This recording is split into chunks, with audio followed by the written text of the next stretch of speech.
Hello and assalamu alaikum. We're back here with Simon today, and we will be talking about his favorite topic, his niche, the geopolitics and the geoeconomics today. How are you, Simon? Great. So good to have you back. Acha, I'm going to start today with a quote from one of your blogs, where you said, um, you talked about Pakistan's position, and and I'll just start with this quote: "A few flashes of brilliance are punctuated with pathetic lows and a yawning national disconnect." Talk to us. Tell us what you were thinking about.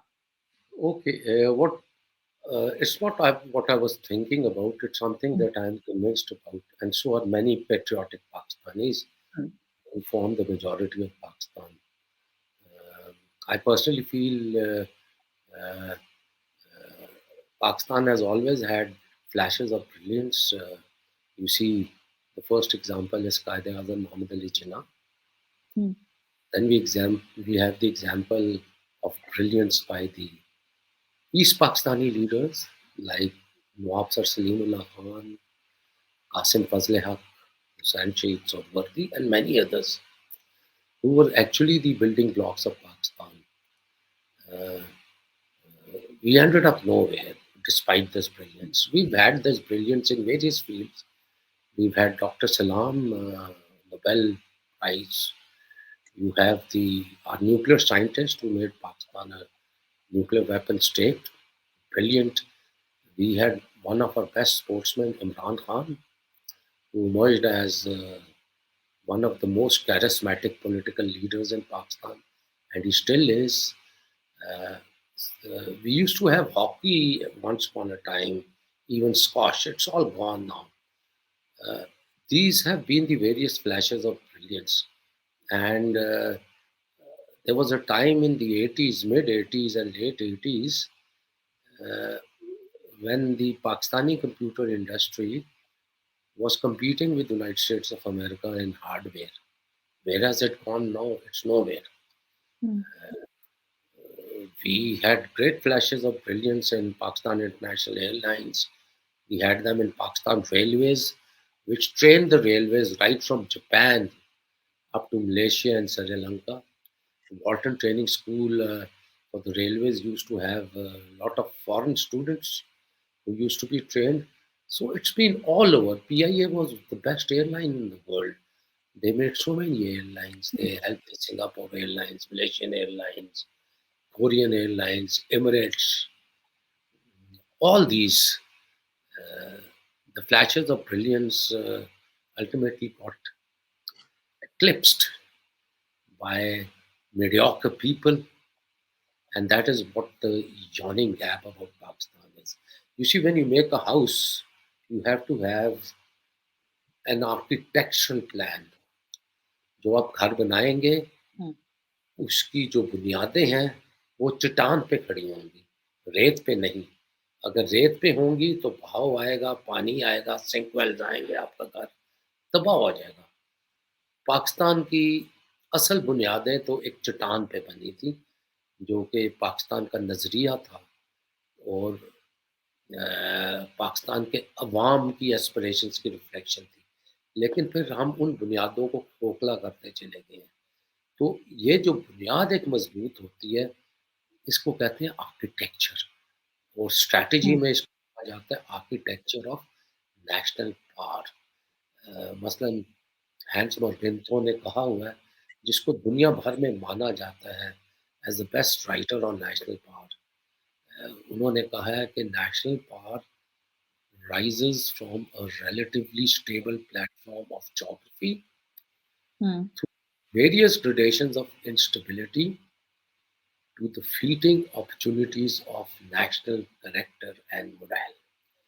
Ultimately आपकी जो national power की जो reflection है, आपके पास जितने मर्जी resources हो, वो आपके नेशनल करेक्टर और मोरल में आती है।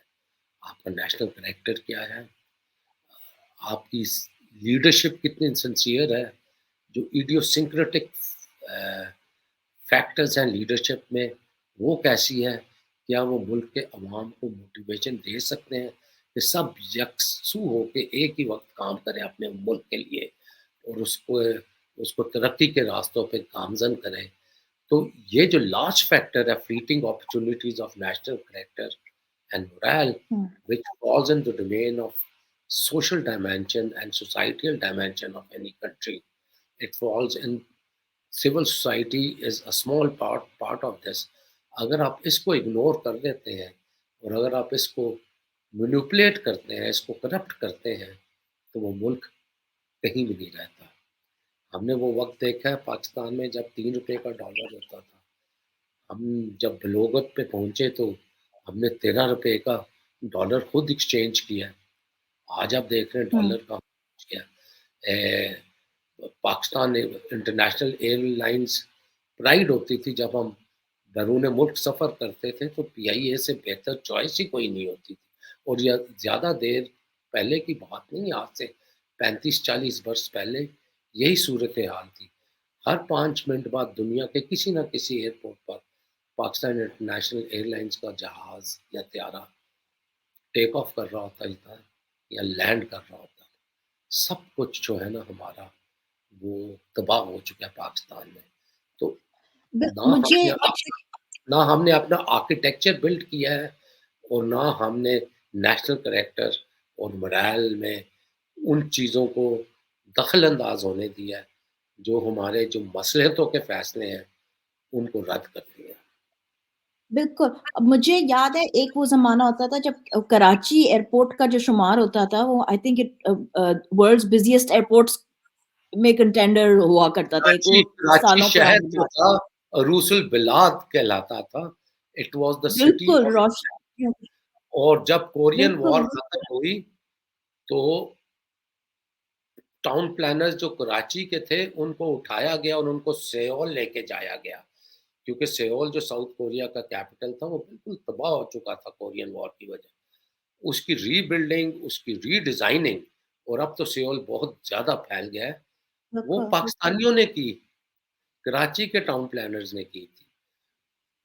और रसूल बिलाल बहुत बड़ा नाम था कराची का। What has happened to the city of lights? दुल्हन की एग्ज़ैक्ट तरह कराची का शहर, it used to look like a Portuguese metropolis. बहुत खूबसूरत होता था किसी ज़माने में कराची। हुँ।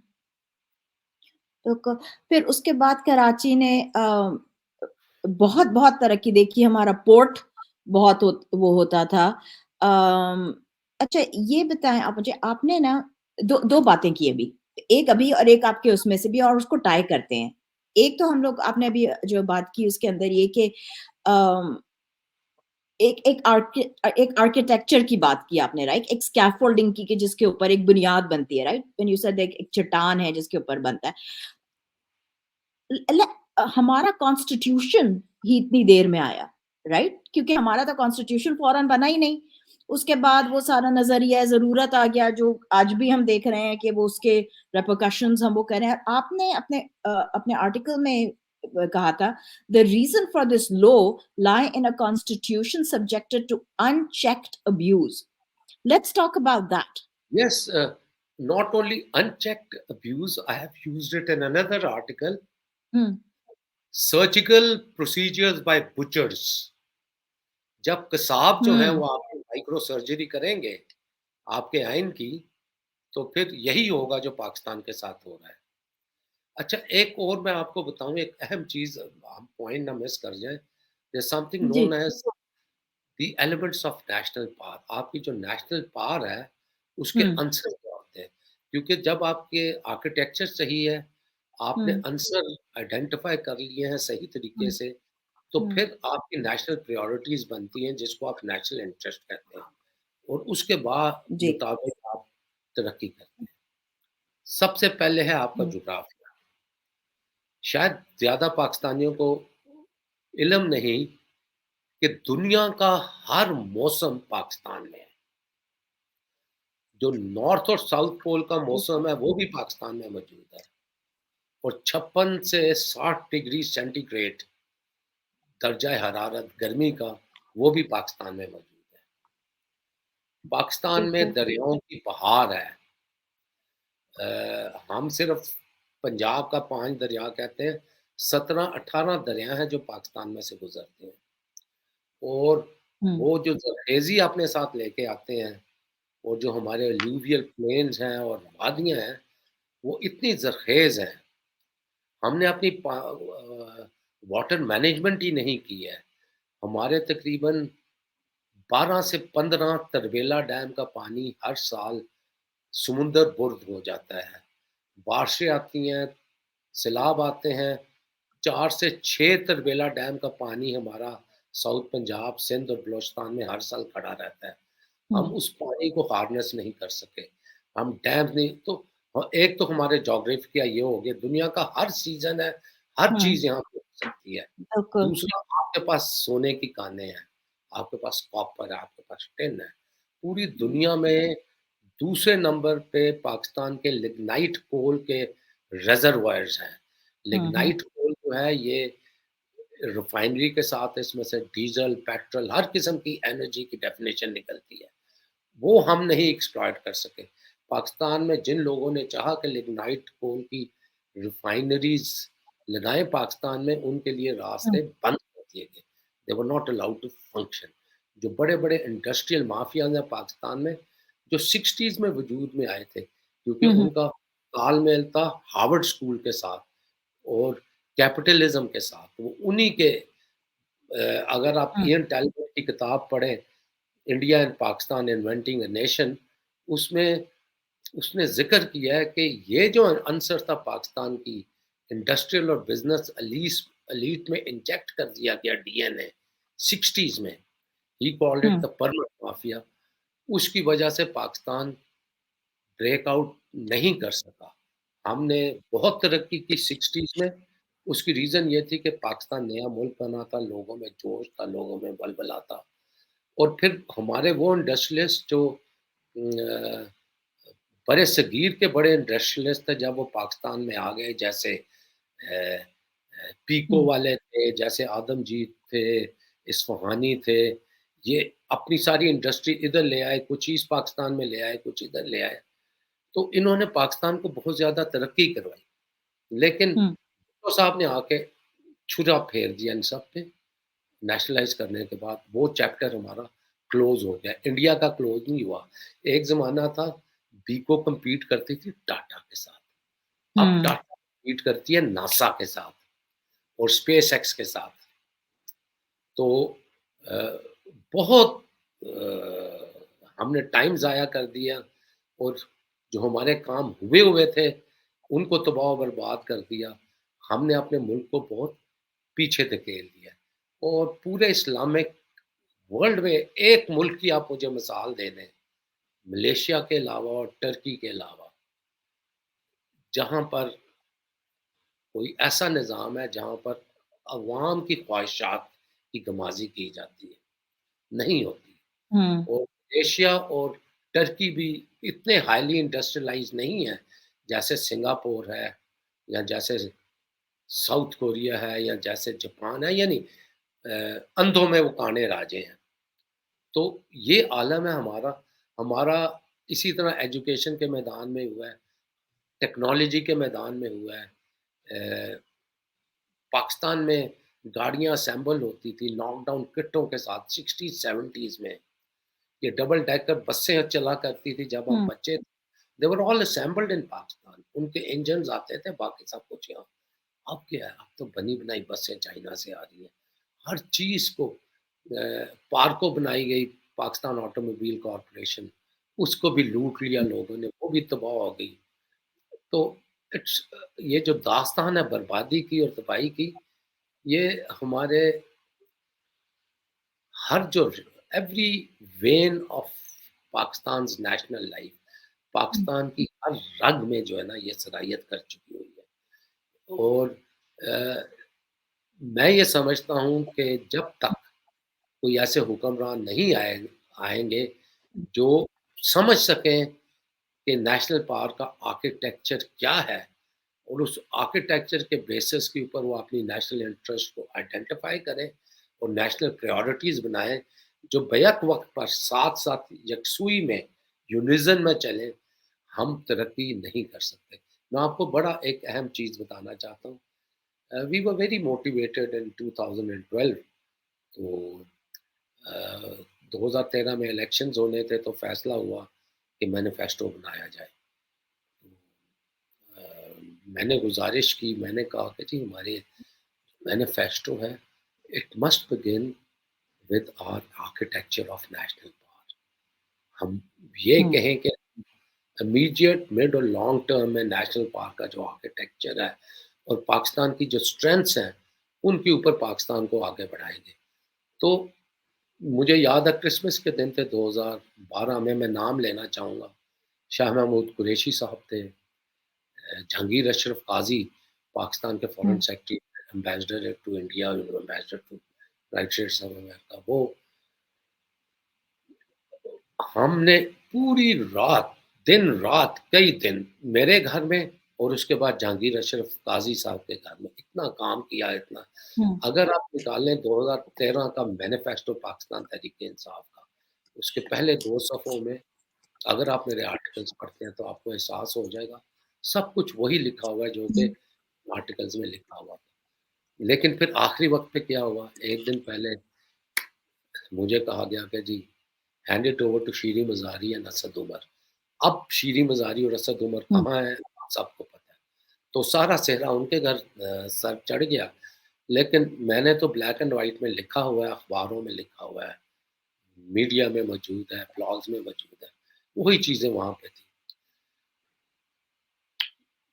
मैं इमरान खान आपको को भी जी इन्होंने जकड़ लिया हुआ था इन लोगों ने, हम्म नहीं होने दिया और आखिर में सब के सब गद्दारी कर गए उसके साथ। मुझे इतना अफ़सोस होता है कि हमें कितना अच्छा मौका मिला था, लेकिन ये जितने साइकोफैंट्स थे, चापलूस थे, cuckoos as I call them in the last program, सब भाग गए हैं, उड़ान कर गए उन्होंने। उससे गलतियाँ करवा के, उससे चुक्के दे के, पंजाबी में कहते हैं चुक देना, चुक्के देते होते थे उसको। Hmm and they destroyed him, they were like, जैसे जोकें या जुइयाँ नहीं होती सर के अंदर, खून चूसती रहीं। हम्म एंड नाउ बस सब अय्याशी कर रहे हैं, सब ने तौबा कर ली है, ठीक है? पार्टी छोड़ गए हैं, सियासत नहीं करेंगे, मज़े ले रहे हैं। उन्हें जो मिला था उन्होंने वो कर दिया। अच्छा, खान साहब की आप बात कर रहे थे, हमारे पास बिल्कुल 2-3 मिनट रह गए हैं और ये बात ज़रा लंबी है। और इस वाले इस पर्टिकुलर आर्टिकल में इतनी सारी बातें हैं, तो आई थिंक कि हम अगले वाले एपिसोड में भी इसको लेके जाऊँगी मैं इसको। एक छोटी-सी बात जो आपने की कि हमारे इस वक़्त खान साहब जो हैं, यूथ को उन्होंने एजुकेट किया, बताया कि क्या है, उनके कम से कम उनके हकूक, उनके उनको प्रॉब्लम्स बताएँ। लेकिन हमारा जो 60% के हमारा जो यूथ है अनस्किल्ड है बहुत ज़्यादा, अनएम्प्लॉयड है और जो अब जिस डायरेक्शन में हमारी फाइनेंस, हमारी इकोनॉमी जा रही है, मज़ीद तबाही की तरफ। आपको क्या देखिए लगता है हम इस देखिए यूथ को डॉक्टर सानिया निश्तर हुँ, के नीचे बहुत ज़्यादा प्रोग्राम चलाए गए थे। Imran ji, Khan was very conscious hmm, youths की एम्प्लॉयमेंट के लिए, उनको लोन्स देने, हुँ, इनक्यूबेटर्स, इन चीज़ों के ऊपर इमरान खान ने, the point is, doctor Sania Nishtar उसे एक बहुत सिंसियर टेक्नोक्रेट मिली थी और उसके हुँ, थ्रू उसने बहुत ज़्यादा काम किया। हुँ, ये चीज़ें जो है ना, it's not a magic wand, ये एक दिन में नहीं हो जाता। इसको टाइम लगता है। जो मुल्क 60 साल बर्बाद हुआ है, 55 साल बर्बाद हुआ है, जिसका हुँ, खून चूसा गया है, ठीक है? हुँ, पत्थरों में से भी खून चूस लिया गया जिसके, तो उसको हुँ, रास्ते पे आने के लिए तो टाइम लगेगा ना। तो इमरान खान भी यही कोशिश कर रहे थे और देखें कि उसका जो सिंसेरिटी ऑफ पर्पज़ था, उसपे किसी को कोई शक नहीं हो सकता। No one can have any doubt on his sincerity of purpose. He was not looking for publicity, he was not a narcissist. वो हुँ, खिदमतगार था, ठीक है ना? उसने अस्पताल बनाए, इदारे बनाए, यूनिवर्सिटीज़ बनाई, सब कुछ किया। खिदमतगुज़ार आदमी था, रिफॉर्मिस्ट आदमी था। आई थिंक उसको भी ही could not grasp the right tools. लेकिन all said and hmm, done, ये 1 साल 2 साल की बात नहीं है। ये सफ़र अगर हुँ, वही स्टेटस को रहता जो 2021 और 22 में था, तो प्रोबेबली हुँ, 5-6 साल में पाकिस्तान बहुत ज़्यादा तरक्की कर गया होता। अब जो अब हो गया पाकिस्तान के साथ, मैं अगले 30 बरस तक नहीं देख रहा पाकिस्तान अ, वो खोया हुआ जो असासा है अपना, the miles that we have lost in this turmoil and regime change operation, we will ever be able to reclaim. और जैसे मैंने नेशनल पार्क का ज़िक्र किया था, society, national character and moral, social dimension Hmm. in a democratic country, not an autocratic country. Fighting बिल्कुल. machines, fighting machines are the armed forces. They get their strength and synergy from the backing of the people. So the military has to be, the armed forces have to be very careful कि इस brinkmanship को कहाँ तक लेके जाएंगे, Mhm. because जो हम देख रहे हैं, Hmm. हम लोगों से हमारा है, Hmm. the social dimension is going to hit the armed forces and is already hitting the armed Mhm. forces very very negatively. Right. इस पे हमें काबू पाना पड़ेगा, ठीक है ना? और एक बिल्कुल. विंग के साथ इस पे बिल्कुल. काबू पाया जा सकता है if Imran Khan is given justice, because he's the one in Pakistan Absolutely. who is controlling the hearts and minds. जैसे मैंने लास्ट टाइम आपको कहा था, he was a Hmm. tiny dot on the strategic template, लेकिन बिल्कुल. पाकिस्तान के दिलों में वो फैक्टर जो fleeting opportunities of national character and morale है, वो Hmm. पाकिस्तान को immediately short term और mid term में, because he's aging, only Imran Khan can provide. Pakistan के ऐसे हालात हो गए हैं कि लोगों को सोशल मीडिया की वजह से हर चीज़ की अच्छी तरह समझ आ रही है। दे आर नॉट बिल्कुल. नो। बिल्कुल. अच्छा, अब मैं आपसे ना बहुत जो ज़रूरी मुझे बात करनी थी वो हमारे रिसोर्सेज़ की थी. Unfortunately we are out of time, तो मैं इसी इसी टॉपिक पे और इसी पे हम कंटिन्यू इंशाल्लाह करेंगे अगले हफ्ते में, because I would really want us to talk more about हमारे क्या रिसोर्सेज़ हैं और किस तरह हम उसको जियोपॉलिटिकली यूज़ कर सकते हैं, और इंशाल्लाह with the coming back of Imran Khan and coming back of good times, better times, let's see where we can go.